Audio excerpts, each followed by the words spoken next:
Salut les amis, bienvenue sur Akeba Gaming, je suis Lucas et je suis très heureux de vous retrouver sur cette vidéo un peu spéciale car nous allons parler de l'épisode 0. Mais 0 de quoi, vous allez me dire? 0 donc de la série de jeux de rôle qu'on va vous proposer qui est aux confins de l'Empire. Donc c'est un jeu de rôle sur Star Wars.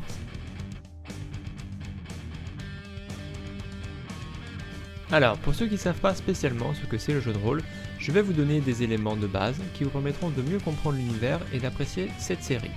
Un jeu de rôle, qu'est-ce que c'est? C'est une passionnante expérience de récit coopérative racontée par un maître du jeu ou MJ, dans lequel les joueurs sont les héros principaux. Comme de nombreux autres jeux, il s'accompagne de solos de règles et d'un système de dés, qui permettra, en partie du moins, à décrire et à résoudre l'action. Mais contrairement à beaucoup de jeux, il n'y a ni gagnant ni perdant, même pas d'équipe. Tant que chacun s'amuse, c'est le principal.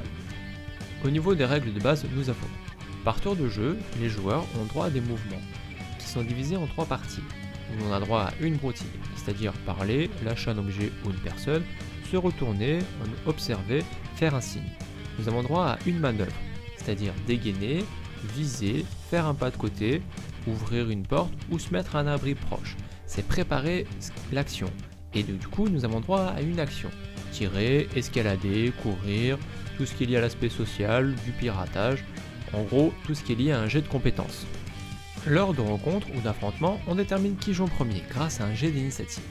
Voici le déroulement d'un tour lors d'un affrontement ou rencontre du coup. En premier lieu, vous avez l'initiative, qui est déterminée par un lancer de dés. Celui-ci est lié à une compétence, ça peut être discrétion ou autre chose.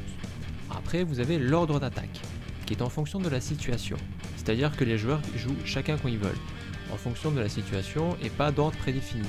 Après, il y a quand même un ordre prédéfini entre les joueurs et les ennemis, c'est-à-dire que ça va faire par exemple joueur ennemi, ça dépend des résultats des dés. Ça peut très bien faire joueur ennemi ennemi joueur ou ennemi ennemi ennemi joueur si là on a fait des jets de merde.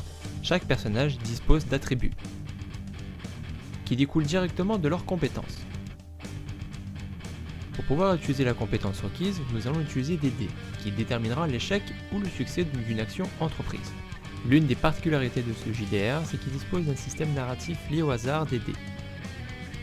Lors d'un jet, si le personnage obtient des avantages ou triomphe, ou des menaces et des astres, cela impacte directement la narration de l'histoire.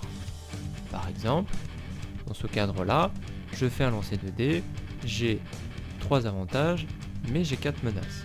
Ça veut dire que les 3 avantages sont annulés par les menaces, et donc j'ai une menace. Donc ça ne veut pas forcément dire que j'ai raté ou que j'ai réussi, mais un élément de l'histoire narratif sera négatif. Exemple, je trébuche sur un câble, ou j'avais pas vu un ennemi dans mon dos. Voilà, c'est vraiment pour apporter un aspect vivant. Par contre, si c'est moi qui obtiens des avantages, ça peut me donner droit à certaines actions. Par exemple, lorsqu'on a un avantage, on peut annuler un point de stress. Je vais revenir un peu plus tard, qu'est-ce que c'est un point de stress. Si j'obtiens 2 avantages, j'ai droit à une action gratuite.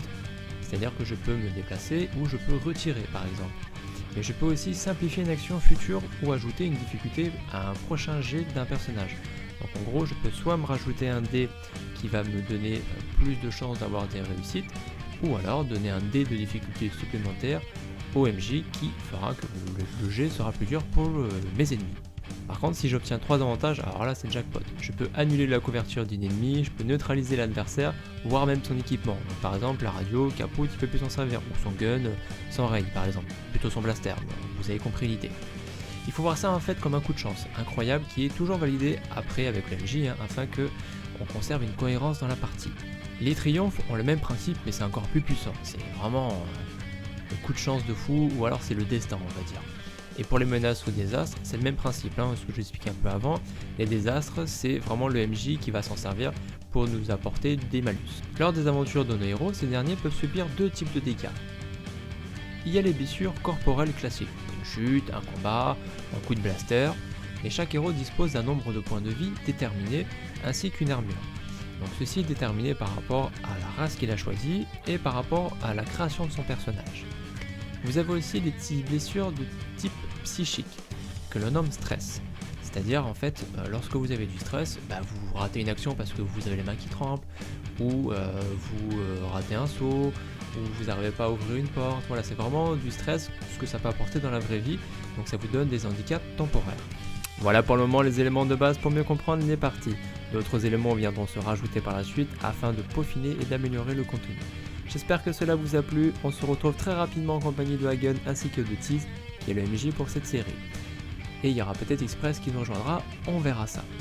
N'hésitez pas comme d'habitude à partager, à vous abonner si vous voulez voir du jeu de rôle sur la chaîne, et au petit pouce bleu de l'amour. Bye bye.